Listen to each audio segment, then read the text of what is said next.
മസ്തകത്തിൽ പരിക്കേറ്റ കാട്ടാന KSRTC bus തടഞ്ഞു.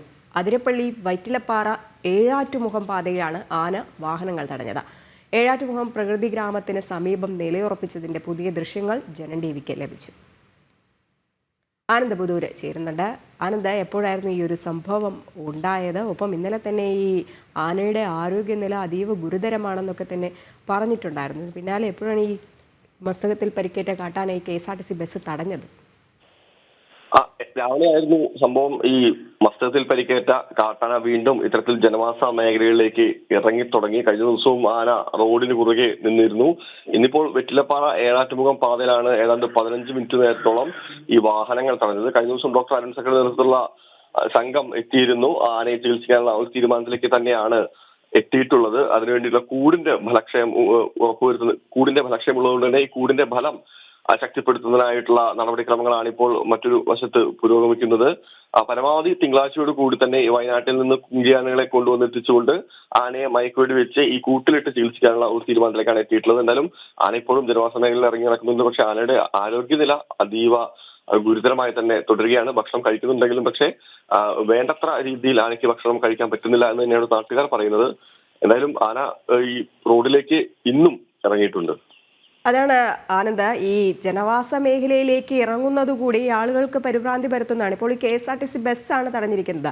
ഈ പൂർണ്ണ ആരോഗ്യവാനായിട്ടുള്ള ഒരു ആനയല്ല ഇത്. ഗുരുതരമായ പരിക്കുകളുണ്ട് എന്ന് ഡോക്ടർമാർ വരെ വിലയിരുത്തിയതാണ്. എന്നിട്ടും ഇതിനെ ജനവാസ മേഖലയിൽ ഇറക്കാതെ കാട്ടിൽ തന്നെ നിലനിർപ്പിക്കുന്ന ഒരവസ്ഥയിലേക്ക് എത്തിക്കാൻ വനം വകുപ്പിന് സാധിച്ചിട്ടില്ല. തീർച്ചയായിട്ടും. അതായത് ഈ വനംവകുപ്പിനെ സംബന്ധിച്ചിടത്തോളം ഈ ആനയെ നിരീക്ഷിക്കുക എന്ന് മാത്രമാണ് ഈ ഒരു ഘട്ടത്തിൽ ചെയ്യാൻ സാധിക്കുന്ന ഏക കാര്യം. അത് തന്നെയാണ് ഈ വനംവകുപ്പിലെ ഉദ്യോഗസ്ഥർ പറയുന്ന പ്രധാനപ്പെട്ട കാര്യവും. ഈ ആനയെ 2 ദിവസത്തിനകം തന്നെ പരമാവധി തിങ്കളാഴ്ചയോട് കൂടി തന്നെ ഈ ആനയെ മയക്കുവെടി വെക്കാനുള്ള ഒരു തീരുമാനത്തിലേക്കാണ് ഇപ്പോൾ അരുൺ സക്കറിന്റെ നേതൃത്വത്തിലുള്ള സംഘം ഒരുപക്ഷെ തീരുമാനിക്കുക. കാരണം ഈ മയക്കുവെടി വെക്കുന്നതിലും ഈ നേരത്തെ സൂചിപ്പിച്ച പോലെ തന്നെ ചില പ്രശ്നങ്ങളുണ്ട്, പ്രത്യേകിച്ച് ആനയുടെ ഇപ്പോഴത്തെ ആരോഗ്യനില. എന്തായാലും ഈ വനംവകുപ്പിന് കൃത്യമായിട്ടുള്ള ഒരു നിരീക്ഷണമുണ്ട്. പരമാവധി ഈ റോഡിലേക്ക് ആന ഇറങ്ങാതിരിക്കാനുള്ള ശ്രമങ്ങൾ അത് നടത്തുന്നുണ്ട്. റോഡിലേക്ക് ഇറങ്ങുമ്പോൾ തിരിച്ച് കാട്ടിലേക്ക് കയറ്റിവിടാനുള്ള ശ്രമങ്ങൾ നടത്തുന്നുണ്ട്. എന്തായാലും ആന ഇപ്പോഴും ഈ ജനവാസ മേഖലയിൽ കറങ്ങി നടക്കുകയാണ്. അപ്പോഴും ആനന്ദ്, ഒരു ചോദ്യം കൂടെയാണ്. കാരണം ഈ ജനവാസ മേഖലയിൽ ഇറങ്ങി KSRTC ബസ് തടഞ്ഞു, അത്തരത്തിലുള്ള പ്രവൃത്തികളൊക്കെ കഴിഞ്ഞിട്ടും ഇതിനെ നിരീക്ഷിക്കുന്നു എന്ന് മാത്രമേ പറയുള്ളൂ. അല്ലെങ്കിൽ കാട്ടിലേക്ക് ഇതിനെ കൊണ്ടുപോവുക അല്ലെങ്കിൽ തുരത്തുക, ആ ഒരു നടപടിയിലേക്ക് വനംവകുപ്പ് എത്തിയിട്ടില്ല. തീർച്ചയായും ഇതുവരെ അത്തരത്തിലുള്ള നടപടിയിലേക്ക് വനംവകുപ്പ് കടന്നിട്ടില്ല എന്ന് പറയുന്നത് നാട്ടുകാർക്കിടയിലും ഒരു ചെറിയ പ്രതിഷേധം ഉണ്ടാക്കുന്നുണ്ട്. പിന്നെ ഇത്തരത്തിൽ ഈ പടക്കം പൊട്ടിച്ചോ മറ്റോ ആനയെ വീണ്ടും ഈ വനത്തിനുള്ളിലേക്ക് കയറ്റുകയാണെങ്കിൽ ഒരുപക്ഷെ അത് ഉൾക്കാട്ടിലേക്ക് പോകാനുള്ള ഒരു സാധ്യതയുണ്ട്. പ്രത്യേകിച്ച് ഈ ചികിത്സ തുടങ്ങാനിരിക്കെ അത്തരത്തിലുള്ള നടപടിയിലേക്ക് കടക്കുന്നത് ബുദ്ധിശൂന്യമാവും എന്നുള്ള ഒരു തിരിച്ചറിവും കൂടി ഉണ്ട് വനംവകുപ്പിന്. എന്തായാലും ആനയെ കൃത്യമായിട്ട് നിരീക്ഷിക്കുന്നുണ്ട് എന്ന് മാത്രമേ ഇപ്പോൾ നമുക്ക് പറയാൻ പറ്റൂ.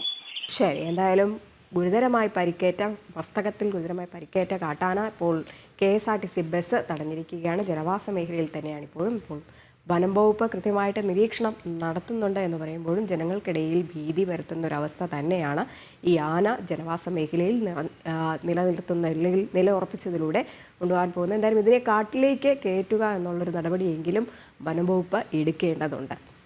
ആനന്ദ് ബുദൂരാണ് വിവരങ്ങൾ നൽകിയത്.